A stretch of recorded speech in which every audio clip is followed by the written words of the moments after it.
Corona काल में lockdown के बाद पम्बन ब्रिज का काम एक बार फिर से तेज हो गया है। माना जा रहा है कि ये ब्रिज अगले 2 साल में बनकर तैयार हो जाएगा। नया पम्बन ब्रिज समुद्र में रेलवे का पहला वर्टिकल ब्रिज होगा, यानी जहाजों के एक पार से दूसरे पार जाने के लिए ये ब्रिज ऊपर की तरफ उठ जाएगा। इस ब्रिज के बन जाने से राम भक्तों को रामेश्वरम तक पहुंचने में ज्यादा सहूलियत होगी। पम्बन ब्रिज का निर्माण तमिलनाडु के रामनाथपुरम जिले में चल रहा है। पम्बन का पुराना ब्रिज 1914 में बना था और नया पुल बनने के बाद ही इस पुल का इस्तेमाल बंद कर दिया जाएगा। रामेश्वरम को भारत की मुख्य भूमि से जोड़ने के लिए रेलवे नए पुल का निर्माण कर रहा है, जो 106 साल पुराना मौजूदा पम्बन पुल की जगह लेगा।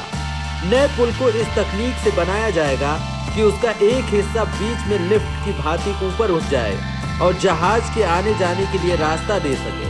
इसे वर्टिकल लिफ्ट ब्रिज कहते हैं। ये भारत का पहला वर्टिकल लिफ्ट ब्रिज होगा।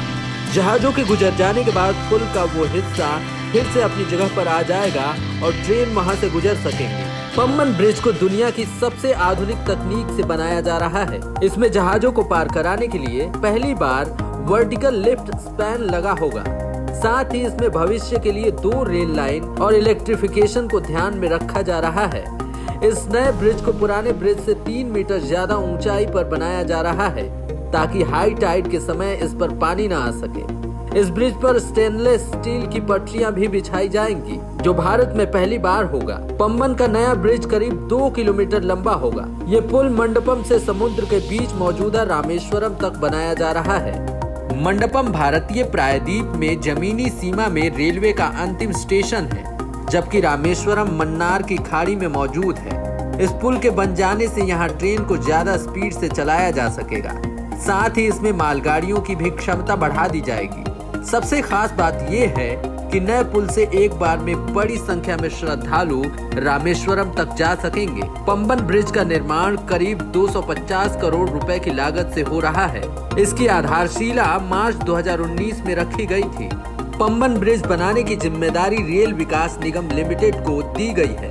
इस परियोजना को अगस्त 2021 तक पूरा करने की योजना बनाई गई थी, लेकिन कोरोना और लॉकडाउन की वजह से ब्रिज बनाने का काम भी प्रभावित हुआ है। पम्बन में नए पुल के अलावा रेलवे की योजना रामेश्वरम से धनुषकोडी तक एक बार फिर से रेल लाइन बनाने की है। ये रेल लाइन 18 किलोमीटर लंबी होगी।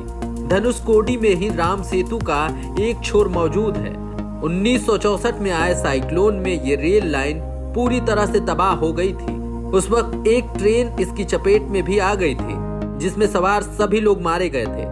धनुषकोडी का अपना धार्मिक महत्व है। राम ने विभीषण को इसी जगह पर शरण दी थी। लंका विजय के बाद राम ने यहीं पर धनुष का एक सिरा तोड़ दिया था, जिससे इसका नाम धनुषकोडी पड़ा। यहाँ से श्रीलंका की सीमा करीब 20 किलोमीटर दूर है। इस निर्माण से यहाँ धार्मिक यात्रा के अलावा पर्यटन को भी बढ़ावा मिलेगा।